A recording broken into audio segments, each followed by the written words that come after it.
Hey Yins guys, just a reminder, Yinzer dogs and cooler beer are good food. Whether you're cooking at home or tailgating, grab an original Yinzer dog, kielbasa, pierogies, and lushkis at Giant Eagle. Yinzer dogs and cooler beer, a match made in Pittsburgh.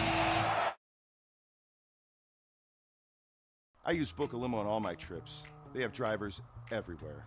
I always feel safe when I travel with their chauffeurs, from hello to goodbye. Checking rates, booking, and managing clients' reservations online is so easy. The confirmations, trip reminders, and car status updates are great when I'm on the go. I want my clients to have the best experience during their trip. That's why I've used Book a Limo for the past 30 years. What's your destination?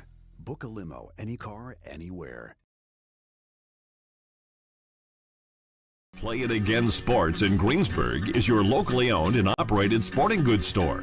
We set ourselves apart by offering a wide variety of both new and used equipment at competitive prices. Located in the Greengate East Plaza, below Walmart, Play It Again Sports' knowledgeable staff will help you and your family prepare for every athletic season. Whether you're looking to buy, sell, or trade, we are here as your one-stop shop. At Play It Again Sports in Greensburg, everybody plays. Do you need well or pump service for your home, farm, or business? Adams & Sons Pump Service in Canton has the experience and equipment to do the job right. Since 1954, Adams & Sons have offered well drilling, pump repair, water treatment systems, holding tanks, excavation, and drainage work. Plus, quality-built, dependable stainless pumps for all applications. Adams & Sons provides experienced, bonded, and insured professionals serving all of Ohio. Call 855-4MY-WATER or visit adamspumpservice.com.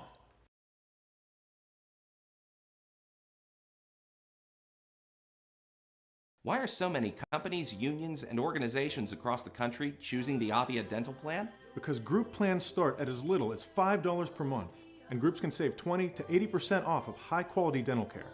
Everyone qualifies, and there's no waiting or limits on visits to the dentist. Call now and save $20, plus get 3 months free. Call now and you may be able to save $20 and get 3 months free.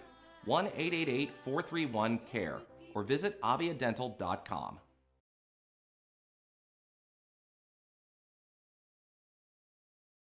Hey, it's Aaron Miller, the Pittsburgh mortgage guy, letting you know mortgage rates have dropped, and it might be time to refinance or cash out your equity. I'll run your cost-benefit options to see if it makes sense. Call me, your trusted mortgage advisor.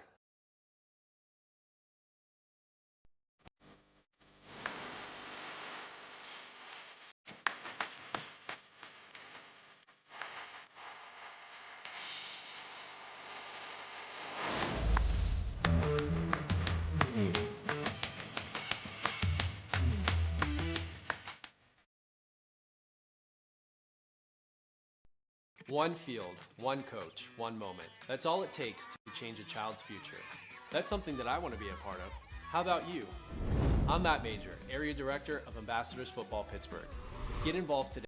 Visit us online and join the team.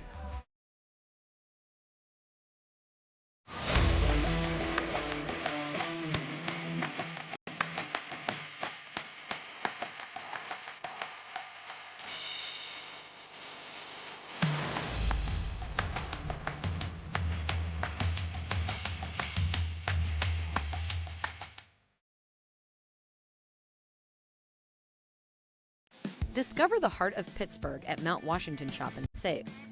At Mount Washington Shop and Save, we're more than just a grocery store. We're your neighborhood destination. From the freshest local produce to gourmet delights, we've got it all under one roof. Experience convenience, quality, and savings all in the heart of Mount Washington.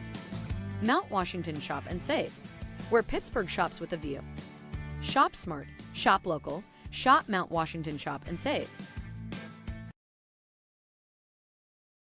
One field, one coach, one moment. That's all it takes to change a child's future. That's something that I want to be a part of. How about you? I'm Matt Major, Area Director of Ambassadors Football Pittsburgh. Get involved today. Visit us online and join the team.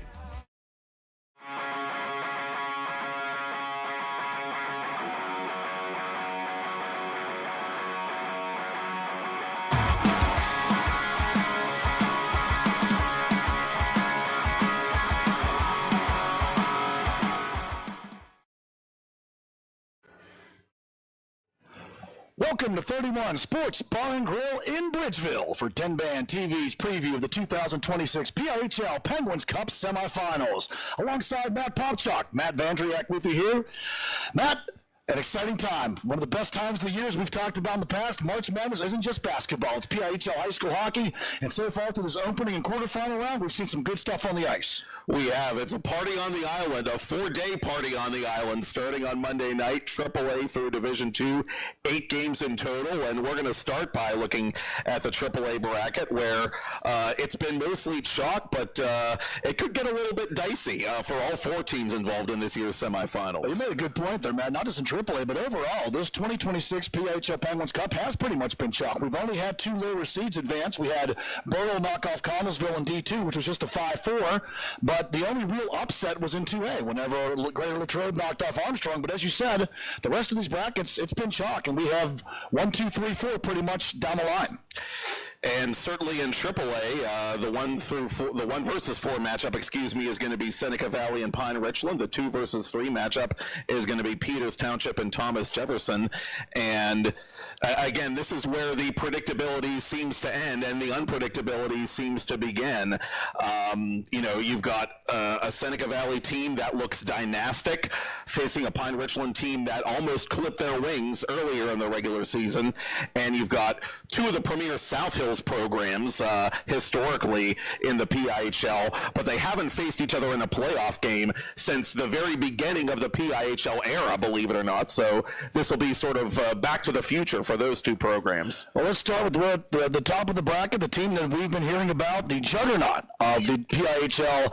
Number 1, Seneca Valley. Number 4, Pine Richland. That's your first game. That's going to be Monday night, 7:15 at the RMU Island Sports Center. Matt, you'll have the call on that one. The Raiders, their only regular season loss, a shootout defeat against North Allegheny back on January the 29th. Seneca Valley, they swept the regular season series. They won 8-1 on October 2nd, 4-3 in a shootout on December the 15th.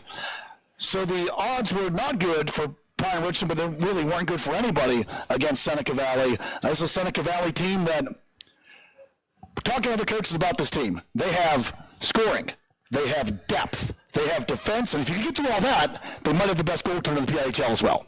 Chris Nichols, and statistically, he was the best goaltender in the pihl. He had a GAA below 1. He has a save percentage in the 950s. He has 8 total shutouts. Came very close, obviously, to another goose egg in the quarterfinal round, but the Panthers were able to get a power play goal past him in the second period. But Nichols was remarkable in last year's postseason, integral to that state championship. He'll be big for them in this game, obviously. And the Rams are one of the few teams going back to that last meeting in mid-December that had any kind of success against him. They got a few behind him early in that game, and the Raiders had to storm back and force overtime and then take it to a shootout, which John Soroka won. And Soroka's another player I really like on Seneca Valley. He's a gamer. He seems to always show up in the playoffs. He did last year. He set up another couple goals in the quarterfinal round, but it's not just one guy wearing the cape for Seneca Valley. It's everybody. Everybody does his part. That's the scary thing about this team. They don't need a single player to hold their hand. Pine Richland, conversely, they have Cullen Campbell, the goal-scoring leader during the regular campaign, who's coming off a hat trick. They have Carson Verzilla, who won the overall scoring title, and Will Hanner, their goaltender, is playing pretty well of late as well. So I don't think this is a gimme for the Raiders. To get to this game, Seneca Valley, they beat Upper St. Clair, as you mentioned, 5-1 in the quarterfinals. Pine Richland knocked off North Allegheny 6-3 in the quarters. Matt, you had both of those games as well. Yes, I did. And Pine Richland really started strong in that game against North Allegheny. Thomas Jefferson coming in. Central Catholic was their kryptonite. TJ Central Catholic, the 3-6 matchup. TJ finally found a way to beat him. Peters Township gave South Fayette last year's Cinderella a reality check in round 1. And the Indians and the Jaguars hooked up for that senior night matchup earlier in the season, I should say. And the Jaguars have a great goaltender in Ben Balducci, who's been their Iron Man this year. He won that senior night game largely on his own play for TJ that night. They rallied with a very late third period power play goal. They won that game in a shootout to pick up some critical points that got them into the playoffs. And TJ played very well as a team in that last month of the regular season to climb all the way up to that 3 seed from, I think they were 5th or 6th at the time. And the Indians, after a transition year with Chris Claxon, the new head coach, they're back to looking like Peters Township, like the Peters Township team we know from years past. They have Cole Newpaver, a great player who from Whippy football as well as we know from PIHL hockey. Looking to become a double champion. Yeah, a rare 2-sport star. And they have a goaltender who played for Baldwin last year. He's playing for the Indians this year, Anthony Herman, who's been one of the better netminders in AAA. Yeah, looking at the number 3 matchup, which is going to be Thomas Jefferson against Peters Township. That game is going to be on Monday night, 9:15 at the RMU Island Sports Center on Neville Island. Team split the regular season series. Peters Township won 3-0 on October 21st. Thomas Jefferson winning 2-1 on January the 29th. Both teams coming in hot, too, Matt. Peters Township winning 8 of their last 10 games. TJ winning 7 of their past 8. To get there, as you mentioned, the quarterfinals, Peters Township knocking off South Fayette 5-2 in the quarters. That game was scoreless after the first period, but Peters Township struck 3 times in the second, and they would take a 4-0 lead less than a minute into the third period. Brendan Monco scored twice for the Indians. Shayla Magna had a goal and an assist. The Indians outshot the Lions, dominating that game 42-19. TJ, as you mentioned, knocking off Pittsburgh Central Catholic 3-1 in the quarterfinals. Lucas Blow scored twice for the Jags. Ben Balducci stopped 18 of 19 shots. Central Catholic actually led that game 1-0 after the first. TJ tied it early in the second, then Blow scored twice in the third and iced it with an empty netter with 30 seconds left. And I have a lot of respect for Blows, having seen him during TJ's Penguins Cup run as a freshman a couple of years ago. His first ever varsity goal was in that Penguins Cup championship game against Penn Trafford, sort of a harbinger of things to come for him in his high school hockey career. He was at one point this regular season the scoring leader until Carson Verzilla came back and took him over and eventually won the scoring title. But he's a very exciting player for Thomas Jefferson, and the Jaguars, this is their first ever trip to the semifinals as a member of Class 3A. They've only been in 3A for 2 years since the program was established way back in 1980. And so this is uncharted waters for them, but they're swimming in those waters very comfortably at the moment. And this is going to be a tough game, I think, for Peters Township, despite the fact that they're really dialed in defensively and getting great goaltending, obviously. Thomas Jefferson, as you mentioned, was solid on the 2A level for so long. Moving up to AAA, of course, former NHLer John Zoller, the bench boss for Thomas Jefferson. He's done a great job of helping that team with the transition and take them from being a playoff team now to a Penguins Cup contender. Yeah, he has. And Chris Claxon's done a great job as well, coming off, a rough first year. And just the Indians have pulled such a 180 this year from the end of last season. And you mentioned Monco. I know that Rick Tingle, his predecessor, Claxon's predecessor, was very excited about when Monco was able to finish out his Penn's Elite obligations and join the Peters Township program at the time. He's a great defenseman, and he contributes offensively as well. Let's turn it now to the AA bracket. Those games will be on Tuesday night at the RMU Island Sports Center, 7:15 and 9:15 face-off times, respectively. And we want to thank our friends here at the 31 Sports Bar and Grill for having 10-band TV here for the PIHL Penguins Cup semifinal show. And if you're interested in advertising during the semifinals or Penguins Cup finals, check out 10-band TV's online links. We'll be glad to have you as a partner. Definitely great sponsorship opportunities with us here through the remainder of this 2026 road to the Penguins Cup. So now let's turn it down to 2A now. Top seeded Hempfield, number 4 Bethel Park. The Spartans sweeping the regular season series. They won 8-2 back on October the 28th and then won 3-2 on October 28th, 8-0 on January the 22nd. Hempfield, they knocked off Erie Cathedral Prep ECP 4-2 in the quarterfinals. 4 different Spartans scored in that win. Also, Nino DiPietro had 2 assists. The Spartans dominated that game, out shooting the Ramblers 42-14.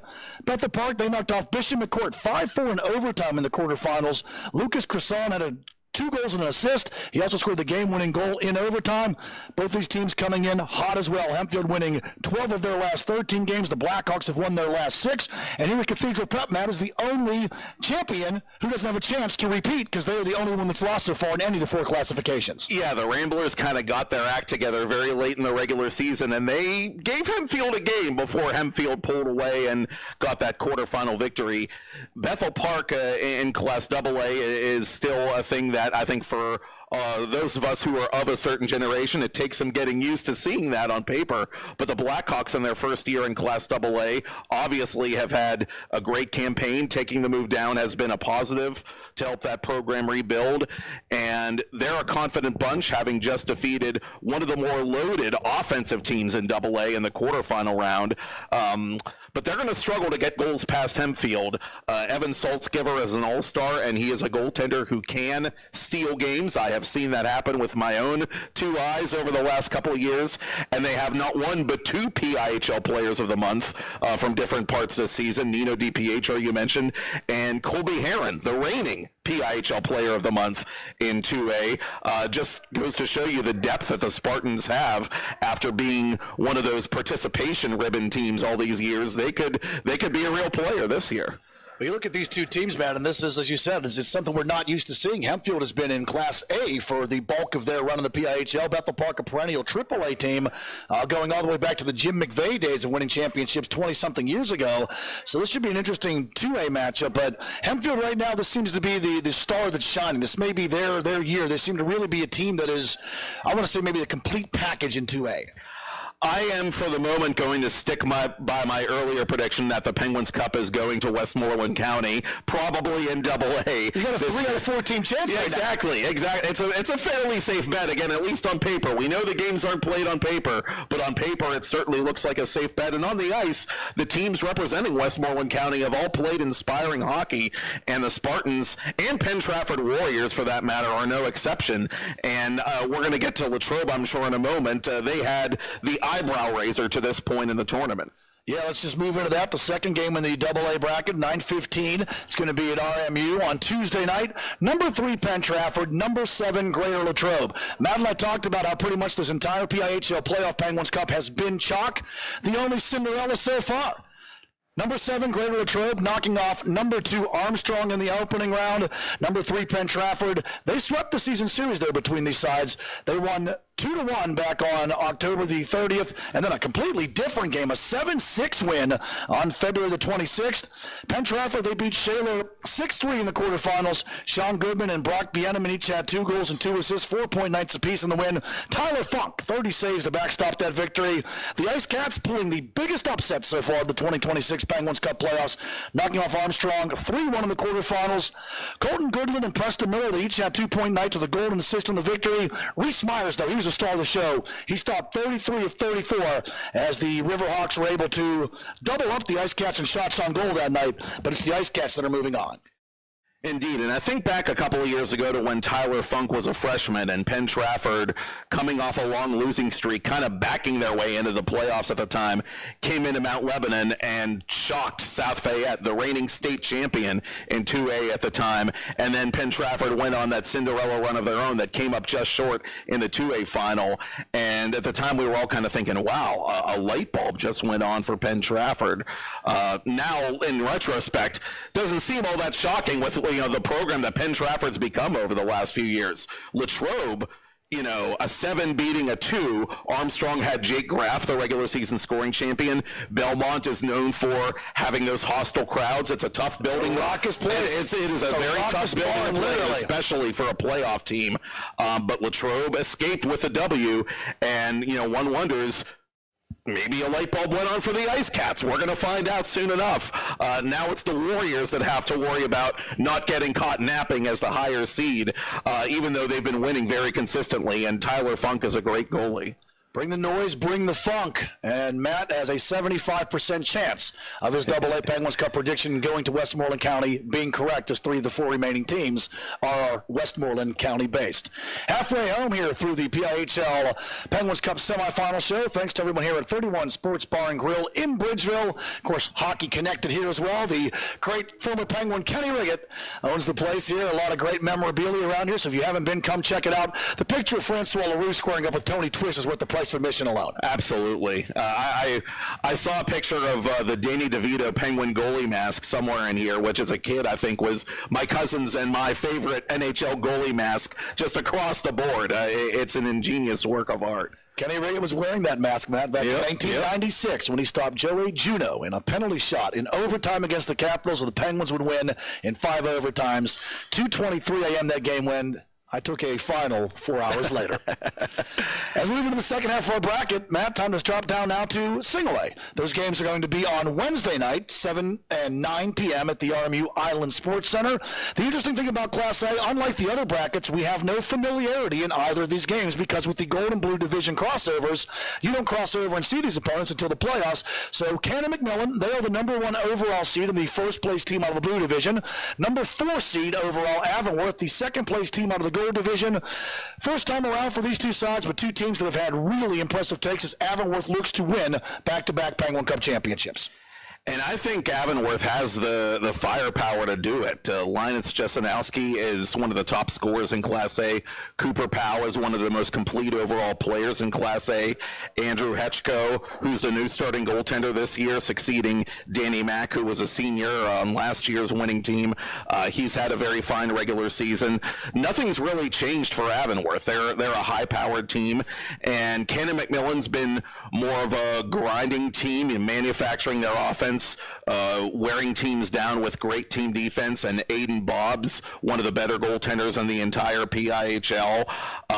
So I think this is going to be a test for the Big Macs of just how well they can, keep the bar on the door and keep that bar from getting ripped off by the Lopes in that forecheck of theirs, which dismantled some very good teams in last year's playoffs and did so again in this year's playoffs. Yeah, and you're talking about things that don't look right on the surface to those of us who've been around the PIHL for a while. Cannon McMillan, a perennial 3A team, now down here in 1A, and they are the number 1 overall seed. You mentioned Cannon Mac knocking off Butler 4-1 in the quarterfinals. The game was actually tied 1-1 in the third period till the Big Mac scored 3 times in the final 5 minutes. All 3 of those goals were scored by Braden Edgar. He got the natty hattie there. And you talked about Aiden Bobbs as well. He stopped 35 of 36 shots to backstop that victory for Cannon McMillan.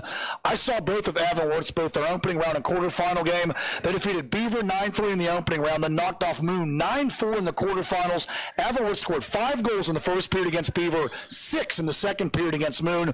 Avonworth led by Austin Dodowski and Owen Stiers. They lead Class A in playoff scoring right now with 7 points, 2 goals and 5 assists each. That is, Luke Ermlich, Joey Moore, and Cooper Powell all have scored 5 points each so far in these 2K26 playoffs as well. Twice in history, we have seen in a Class A Penguins Cup final a player score 5 goals by himself in that game. The first time was 2014, Colin South for Quaker Valley.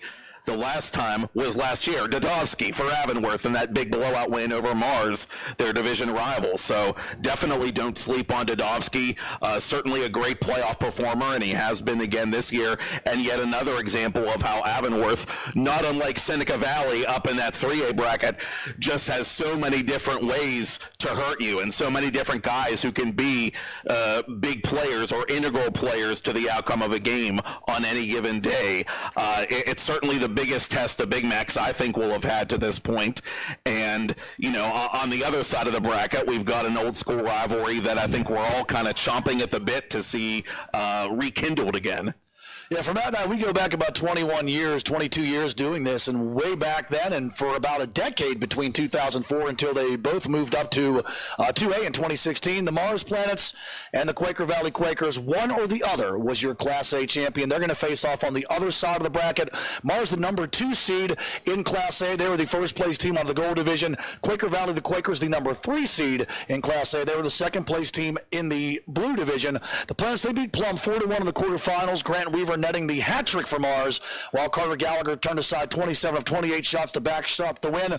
Matt, you had that game between the Planets and the Mustangs as well. I did, and Mars Plum, kind of like Cannon Mac Butler, is one of the games I had looked at as upset capable. Plum had a very loaded team offensively. They were coming off their first playoff win in many years, and they had played a very strong defensive game in that first round against Blackhawk, and Mars just gave them a taste of their own medicine. The Planets came out flying. Grant Weaver not only got the hat trick in that game, but got a rare 3-on-5 shorty to complete the hat trick against Plum, which was really the backbreaker. But prior to that, 3 first period goals by Mars, and you got the feeling that Plum was never really in the game after that. So the Planets came ready to play. There was no hangover for being, having the first round bye or being the higher seed. And they'll have to be ready for Quaker Valley, which has a league scoring champion in Matthias Lazama and so many other great players. Carter Gallagher has been great in goal for Mars. He'll see a lot of pucks in that semifinal game, I'm sure. And Mars has some big boys on defense as well. They're going to be put to the test by Lazama and Max Modrovich and Ben McHenry and some of these great Quaker Valley forwards who survived and did a great job in survival mode against Chartiers Valley, which, I think played above where most people thought they would be this season. Yeah, Quaker Valley, they had the opening round game. You had that one out at the Ice Castle back in the opening round. They defeated Greensburg-Salem 8-0 in the opening round. Then, as you mentioned, I had the game last week where they knocked off Chartiers Valley 3-2 in overtime in the quarterfinals. Max Modrovich, he had 3 points in the win, 2 goals and an assist. As you mentioned, Matthias Lazama, the game-winning goal, the overtime winner, and Ian Lorang turning aside 27 of 29 shots to backstop that victory. Modrovich right now leads Class A in playoff goal scoring with 4. I had a chance to talk to Kevin Quinn before and after the game. Always a guy I enjoy talking to, the veteran head coach Kevin Quinn, a guy I have a lot of respect for. Great guy. Talk to him about this playoff format and how tough it is. We haven't seen a team all year, and then you have a one-game elimination tournament to play them for the first time. Coach Speak, of course, is going to say we stick to our game. We do what we need to do. We don't worry about the other side. But in reality, this A format, especially with both these games being unfamiliar foes, it is really tough for these teams to prepare for each other. And then you have one game, and if you have an off night, you're done. For those who have been watching some of the single-A playoff games I've been doing, this stat will sound redundant. I've brought it up a couple of times. 6 different champions in each of the last 6 years in Class A. There has not been a repeat champion in that long. 5 of those 6 individual champions over the last 6 years have been first-time champions, including Avonworth. And I think the format you just described, I think that's led to a lot of the unpredictability we're seeing these days in Class A, whereas, in our younger years, there was more of a gap between the haves and the have-nots in Class A. It was Quaker Valley, it was Mars, it was Sarah Catholic to a lesser extent when they had a program, and everybody else was the playthings, basically, of those 3 programs. That's not the case anymore. Practically any of these 4 teams can win a Penguins Cup in Class A. Yeah, Avonworth, as we mentioned, they're soaring right now. If any team is looking to be the potential, of course, Seneca Valley's a chance as well of winning back-to-back, but Avonworth was good. But Kevin Quinn, it's a senior-laden Quaker Valley team. And when I talked to Coach Quinn, he said, look, the last 2 years we had great regular seasons. We had unceremonious exits from the playoffs. He said these guys are hungry, and the motto is unfinished business. And I watched the overtime the other night that you had at the Barrel Complex, and the thing I noticed is that even taking nothing away from the way Chartiers Valley played, at no point in the overtime did it seem like Quaker Valley was in anything less than full control of that overtime period. They had the better of the opportunities. They drew the penalty, obviously, that led to the winning goal. They really had the better of the play in that overtime period. And judging by that alone, they deserve to win the game. They deserve the result they got. So they're a mentally tough team that's not going to be rattled easily, not even by a Mars team that's obviously feeling very confident right now. They're not going to let the aura of that rivalry get to them. They're going to be very businesslike, I think, on Wednesday night. Again, Cannon McMillan and Avonworth, 7 p.m. Wednesday night, RMU Island Sports Center, Mars and Quaker Valley, the second half of the Class A doubleheader, 9 p.m. on the island. Matt, one more bracket to break down. Again, we want to say thank you to everyone here at the 31 Sports Bar and Grill for having 10-Band TV, being part of our PIHL Penguins Cup semifinal preview show. If you are interested in advertising with 10-Band TV, please check us out online. We would love to have your business partner with us throughout the remainder of these 2026 Penguins Cup playoffs.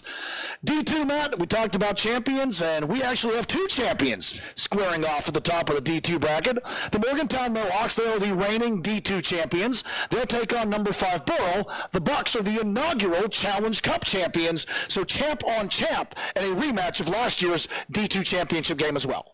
A very exciting matchup to begin the D2 semifinals on the island this approaching Thursday. And the Mohawks last year became the 3rd West Virginia team, the 3rd different one, I should point out, to win a Division II championship since the PIHL created that classification. what they're trying to do now is become the first repeat West Virginia team to do it. And I think they could. They have Cooper Cox, who was this close to winning a scoring title, one of the best forwards overall in the entire league, certainly in D2. And Burrell, they've got a number of all-stars on their team from last year's club. They've got Matty George in goal, who was an all-star. And they're playing some great hockey, and they shut out a Connellsville team that was in the hunt for a divisional title, and that was seemingly just as capable of winning the whole thing as some of the other teams at the top of this bracket. So the Bucks, they're the state champs for a reason. They're going to be a confident bunch, and Morgantown just is so loaded. It's tough to see the Mohawks dropping off at this point, but you never know. Again, this game is going to be Thursday night, the first of two for the Division II championship. It's going to be 7 p.m. at the RMU Island Sports Center. I'll have the call on that one. Matt Burrow, they won the only regular season meeting between the teams, 4-3, back on October the 16th. Morgantown defeating Deer Lakes 4-1 in the quarterfinals. The Lancers actually led that game 1-0 after the first period. The Mohawks would net 3 in the second period. Cooper Cox and Don Petrucci each had a goal and an assist. Morgantown outshot Burrow 42-15. Outshot Deer Lakes 42-15 on the night. Burrow, they were only the second lower seed, we talked about this, to advance when they beat Connellsville, a rare 2-0 D2 game. You don't see those kind of low-scoring games too often. But remember, Burrow had this forfeit games earlier in the season as well, so had they had those points, Burrow wouldn't have been a 5 seed. That's very true, and to the credit of the Burrow coaching staff, they owned up to the mistake that was made, and they took their medicine for that. And the team obviously handled it with a tremendous amount of maturity because the Bucks still finished strong, and they went into a tough environment and they got a playoff win over a solid opponent, and they're going to get another shot at revenge against the Mohawks. And Morgantown knows that they're playing a team with a chip on their shoulder from last season, and Morgantown's going to have to bring their A game offensively, which they were able to win without, against Deer Lakes in the quarterfinal round. So the Mohawks will need a better effort if they want Lightning to strike twice against the Bucks in the playoffs, I think. Yeah, Burrow in that 2-0 win over Connellsville in the quarterfinals. They found the net in the first and third period on goals from Ryan Burkett and Jared Wall. Seth Munda posted the shutout in the victory, stopped all 19 shots that he faced. Both these teams, they're hot, Matt. It seems to be the trend. That's what you want to be coming into the playoffs. Obviously, you have to have a winning streak to be where you're at now, but it's not how you start, how you finish. We've seen that. The Bucks, they've won 4 of their last 5 games, but Morgantown, they have won 13 games in a row. Their last loss, November 20th, against Connellsville. Longest active winning streak in the league, if memory serves, because there were no unbeaten teams in the PIHL during the regular season. Seneca and Cananac came close. Mars came close too, obviously, but each of those 3 teams eventually took a loss late in the season. The Mohawks, they're just a machine. And Petrucci, I'm glad you mentioned him, a great player who, if not for the very long shadow cast by Cooper Cox, maybe Don Petrucci would be getting talked about more and more as one of the better players in PIHL Division II, but he's a very important offensive contributor as well. So we talked about the champions remaining. Morgantown, as Matt mentioned, a chance to repeat as champion, to be the first West Virginia school to win back-to-back champions. Of course, Morgantown last year was the first West Virginia program since John Marshall in 2011 to win a D2 or then Open Class championship. And Matt, Morgantown is the only West Virginia school to sing Country Roads with Me after winning that championship. One of the great moments in 10-band TV history, and you can put that on the sizzle reel, take it to your grave. It was arguably the highlight of whole championship week on the whole in 2025. It was a fun time indeed. It's going to be a fun time coming in. Great matchups here throughout these playoffs. So now on the other side of the bracket in D2, that's going to be the 9 o'clock face-off Thursday night, RMU on the island. Number 2, Neshannock. Number 3, Ringgold. Neshannock, they swept the regular season series, winning 4-0 on November the 13th, 5-2 on December 22nd. The Lancers beating Trinity 8-3 in the quarterfinals. Grant Hennon and Marco Relic, they had 3 points apiece, 2 goals and an assist. That game was actually tied 3-3 in the third before the Lancers netted the last 5 goals of the game. On the other side, Ringgold knocked off Knock 5-4 in the quarterfinals. Benito Pesci scored twice for the Rams in the win. The Lancers come in winning their last 4, while the Rams have won 5 of their past 6. And Neshannock and Ringgold finished essentially in a tie for the divisional title in Division II Blue this year. Neshannock won the tiebreaker. They got the higher seed. But, I mean, this seems really like a coin flip any way you look at it. Grant Hennon is playing great for Neshannock, as you just mentioned. PIHL Player of the Month for February. 15 points in his last 5 games. He's got a long goal-scoring streak that he carries into the semifinal round. Landon Vaccaro for Ringgold, a former PIHL Player of the Month, had an excellent regular season.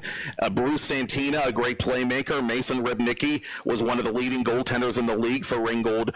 The Rams, I hesitate to call them an under-the-radar team because they're really not, but maybe we don't talk about them as much as we should. Such great individual talent on that team. It could be 1980s fire wagon style hockey in this game, a typical Division II game, or maybe Rybnicki completely slams the door. You never know. Trip Johns is going to be in goal probably for Neshannock. He's a veteran playoff goaltender who has a championship or two to his credit. Could be one of the better playoff games in the entire tournament, really, between those two. Yeah, I think that both of those games have the potential to have some goals scored, the red light activated. Those will be the days when Kenny Riggett was wearing the Toronto Maple Leafs jersey if we go back to 80s fire wagon hockey. Again, all the games going to be on 10-band TV, AAA, Monday night, starting at 7 o'clock. And all the games will be on TV here, for that matter, at 31 Sports Bar and Grill. And thank you to Kenny and his staff for facilitating that and for welcoming 10-band TV and our live streams onto the TVs in this establishment. So let's run through it again real quick, and let's maybe do a little bit maybe a little bracketology, Matt. So we got Seneca Valley, Pine Richland, Thomas Jefferson, Peters Township. Who do you see moving on to the Penguins Cup championships? I'm leaning strongly towards Seneca Valley and Peters Township. Those seem to me like the two best teams from the very beginning of the season in Class 3A. They met in the PIHL Charities Tournament in the final round, a game that wasn't close, a game that went in Seneca Valley's favor. I think that if and when they do meet in the final, it's going to be a tighter game, certainly. I've had the pleasure of seeing all these teams this season. I agree with you on the top bracket. Seneca Valley is as good as advertised and probably better. There's just something about a John Zeiler playoff team, though, that I can't go against, even though Peters Township had a strong regular season. I'm leaning towards a Raiders-Jaguars matchup in the final. In the AA bracket, Matt Popchock, the bold prediction. A Westmoreland County team is going to take the Cup, so obviously you're not picking Bethel Park, so we can take that part out of it. Hempfield, Bethel Park, the top of the bracket. Penn Trafford, Railroad Trub, the bottom. I will take the Spartans just because I really like their goaltending and I like the scoring depth that they've demonstrated this season. At the bottom of the bracket, I could see Latrobe giving Penn Trafford a game, but I do think Penn Trafford is going to be really eager to avenge that championship loss from a couple of years ago and get another bite at the Hempfield apple. So I'm going to go with it all Westmoreland final and go Hempfield Penn Trafford. Well, lucky number 7 was it for South Fayette last year. They were the lowest seed to make it to a championship. I'm with you on both of these games. Hempfield, just there's something about that team this year, Matt, that feels like they're going to be they're destined to do it this year. And Penn Trafford, as you mentioned, very strong. So I'm going to agree with you. It's going to be a Hempfield Penn Trafford 2A Penguins Cup matchup. Class A, the interesting one, the one we talked about, the first meeting of the season between all 4 of these teams. Cannon McMillan, number 1, number 4, Avonworth. That's at 7 o'clock at RMU on Wednesday night. Matt will have the call on both of these games. 9 o'clock, Mars, number 2, Quaker Valley, number 3. So, Matt, we go back to the old days, the old school matchup of Mars and Quaker Valley on one side. Cannon McMillan, our AAA forever team, against the potential defending champions looking to make it 2 in a row, Avonworth. I am leaning toward an Avonworth-Quaker Valley matchup just because the Lopes are so loaded and they haven't really shown any signs of slowing down in the playoffs. Both their playoff wins, both of which you saw in person, were very impressive, even to an outside observer.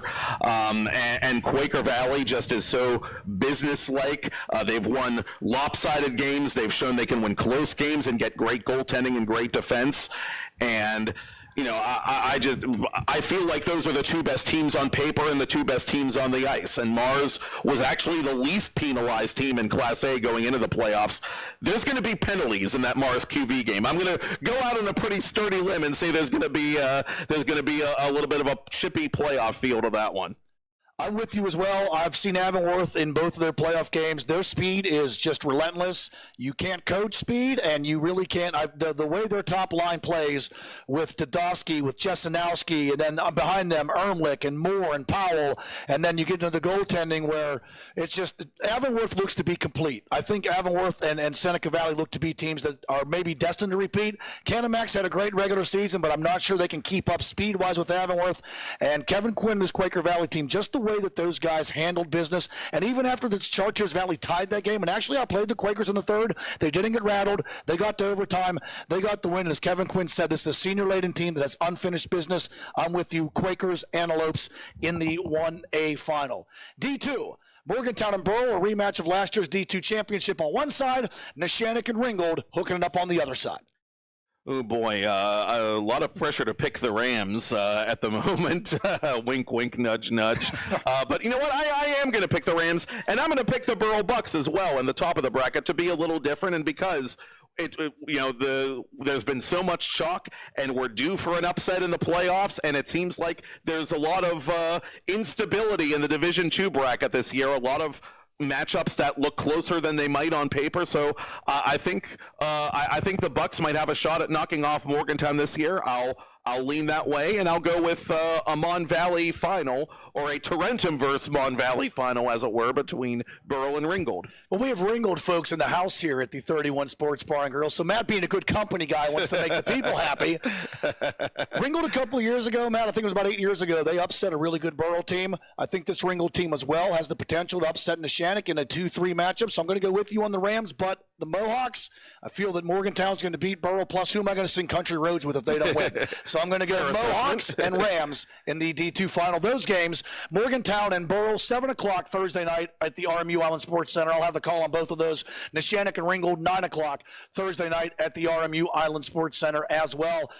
Matt, it's been a pleasure, man. Great show, great talking, great talking hockey, a lot of fun. Thanks to everybody here at the 31 Sports Bar and Grill in Bridgeville. If you didn't know, if you haven't been here before, stop by, come and watch the PIHL semifinals. The crew will have them up for you on all the televisions. Of course, you can see a ton of great hockey memorabilia here as well. Former Penguin Kenny Riggett owns the place. And Matt, remember back in the days whenever we were covering Upper St. Clair hockey when his son Matthew Riggett was playing goalie for USC. There it is. A third Matt. Where's he at? We need to get him up here. We can have triple Mattitude if we get Matty Riggett up here as well.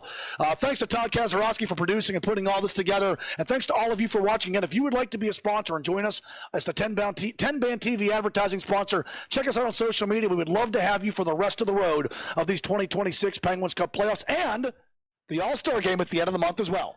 They got the All-Star game March 29th, making up for the event that was postponed due to the winter storms in late January.